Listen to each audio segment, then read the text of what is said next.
কি কথা বলবো? দেখুন, আমাদের স্পেসিফিক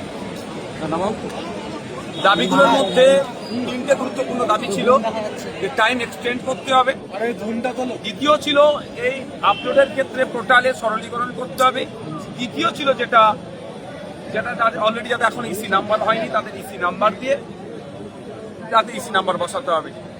এবং সাথে সাথে আমরা আর বেশ কিছু কথা বলেছি, যেটা হচ্ছে যেটা ডাইরেক্ট ম্যানেজমেন্টে 88টা প্রপার্টি হচ্ছে 8,000-এর মধ্যে, সেটার ক্ষেত্রে অনেক দুর্নীতি হচ্ছে, বা ওয়াকফে আওলাদ এই প্রপার্টি অনেক দুর্নীতি হচ্ছে, এবং ওয়াকফে লিল্লাহ যেটা মোতোয়াল্লি দ্বারা পরিচালিত সেগুলো দুর্নীতি হচ্ছে।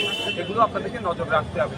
যিনি চেয়ারম্যান স্যার ছিলেন, সিইও স্যার ছিলেন, তিনি আমাদেরকে জানিয়েছেন এই বিষয়টা আমরা তদারকি করছি। যদি এই ধরনের কোনো ঘটনা থাকে আমাদের নজরে আসে, আমরা জানালে তৎক্ষণিক ব্যবস্থা করব। বারাইপুরের একটি সম্পত্তি ডবল ইসি নাম্বার হয়েছে, একজন ফেক পেপারপত্র দিয়ে, জালি পেপারপত্র দিয়ে করেছে, সেই বিষয়টা আমরা স্পেসিফিক বলেছি। উনি বলেছেন যাদের অরিজিনাল পেপার আছে দ্রুততার সাথে চেয়ারম্যান স্যারের কাছে জমা করলে যারা অবৈধ তথ্য দিয়ে তারা ইসি নাম্বার বাড়িয়েছে সেটা বাতিল করবে। বলছে যে এই অ্যামেন্ডমেন্ট নিয়ে রাজ্য সরকারের যে ভূমিকা, কি বলবেন?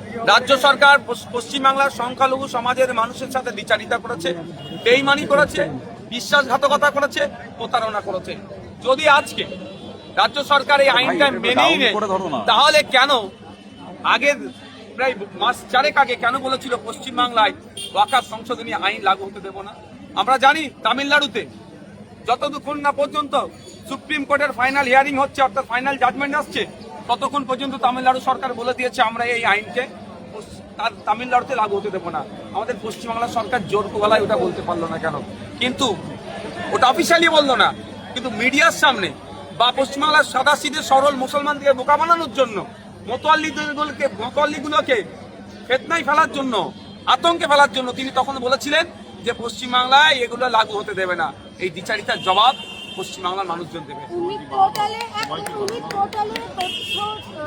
নথিভুক্ত করার জন্য সময় বাড়ানোর যে আবেদন সুপ্রিম কোর্টে করা হয়েছিল, সেই আবেদন খারিজ করেছে সুপ্রিম কোর্ট, বলেছে সময় বাড়ানোর সুপ্রিম কোর্ট তার সাথে এটাও বলেছেন, আমরা আজকে চেয়ারম্যান স্যারের সাথে ওটাই কথা হচ্ছিল যে তিনি সংবিধানের সামনে রেখে আপনার ট্রাইব্যুনালগুলো তৈরি হচ্ছে।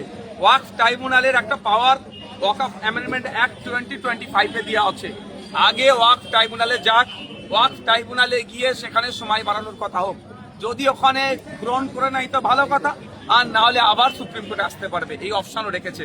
তবে আমাদের ওই আইনের 6+6 মান্থের কথা বলা ছিল, আমরা চাইছি শুধু 6 মাস প্লাস 6 মাস নয়, এখনো 1 বছর বাড়াতে হবে।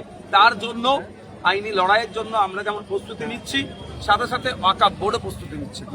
আর মাত্র 5 দিন বাকি, এত লেট কেন আপনাদের? আর মাত্র 5 দিন বাকি, ভাই ফ্রেমটা পুরো ঢাকবে নাকি এটা দিয়ে? আমাদের কি বলছেন নোটিফিকেশনটা কবে দিয়েছে রাজ্য সরকার? এটা তো মমতা ব্যানার্জিকে প্রশ্নটা করা দরকার আপনাদের, যে দ্বিচারিতা করলেন কেন? 27 তারিখ না 28 তারিখে নোটিফিকেশন দিয়েছে, তার মধ্যে শনিবার রবিবার ছিল, ছুটির দিন ছিল, আজকে সোমবার, আজকেই তো আমরা এসেছি, আর কবে আসবো আমরা? শনিবারে এসে এখানে ধর্ণা দেবো, এখানে পাওয়া যাবে চেয়ারম্যান স্যারকে? এই প্রশ্নগুলো মমতা ব্যানার্জিকে করুন, তার দলের নেতাদেরকে করুন, যে আপনারা আজ থেকে প্রায় 5.5 মাস আগে এই পোর্টাল লঞ্চ হয়েছে, 5.5 মাস আগে Kiren Rijiju central minister of minority affairs minister তিনি সার্কুলার পাঠিয়ে দেওয়ার পরেও আপনারা শুধু এই কাগজে সার্কুলার আসার পরে আপনারা চুপ করে বসেছিলেন কেন? এটা মমতা ব্যানার্জিকে প্রশ্ন করা দরকার। আর মমতা ব্যানার্জি পশ্চিমবাংলার ওয়াকফ প্রপার্টিগুলোকে যে দখল করার চেষ্টা করছে কেন্দ্র সরকার, তার সাথ দিচ্ছে এই মমতা ব্যানার্জি। কারণ সরকার যে প্রপার্টিগুলো এনক্রোচ করে রেখেছে, সেটাও এই সুযোগে তারাও কেড়ে নেওয়ার চেষ্টা করছে। যে এনক্রোচ প্রপার্টি গভর্নমেন্ট করে রেখেছে, সেগুলোর জন্য আইনি লড়াই চলছে, যাতে না হয় সেগুলো নিয়ে এইগুলোকে তারা এই জন্য হচপচ করার চেষ্টা করছে। আমি অন ক্যামেরা বলছি, মমতা ব্যানার্জির সরকার কেন 5.5 মাস বলেনি? তার দলের ক্যাবিনেটের মিনিস্টাররা ওয়াকফ প্রপার্টি লুট করছে, ওয়াকফ প্রপার্টি চোর। তৃণমূলের এমপি এমএলএ অনেক আছে, অনেক বুথের মেম্বার আছে, তৃণমূলের নেতারা আছে, ওয়াকফ প্রপার্টি যারা চুরি করে খাচ্ছে।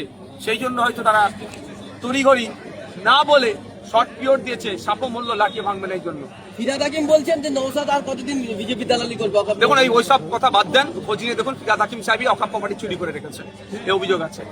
আর অনেক মসজিদ কবরস্থানের জমি 1 নম্বর খতিয়ানে চলে যাচ্ছে। দেখুন, এটা ওয়াকফ প্রপার্টির সাথে নয়, এটা আমাদের গুলিয়ে দেওয়ার চেষ্টা হচ্ছে।